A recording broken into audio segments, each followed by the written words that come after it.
श्रीमद् भगवत गीता अध्याय 16 को 5 नंबर को श्लोक में भगवान श्री कृष्णले यसरी अर्जुनलाई भन्नुहुन्छ कि दैवी सम्पद विमोक्षाय निबन्धाय श्रीमता नासुचा सम्पदम दैवी अभिजातोसि पाण्डव। अब यसरी भन्नुभएको छ,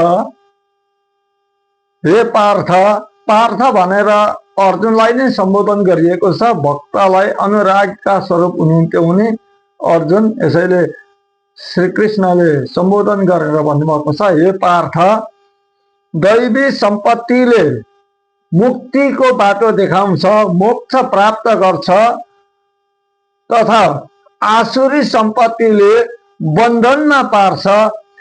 यसैले तिमी शोक नगर, तिमीले दैवी सम्पत्ति प्राप्त गरेका छौ, तिमीले मोहलाई प्राप्त गरेका छौ भनेर भन्नुभएको छ।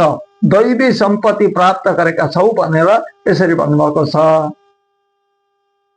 हरे कृष्ण।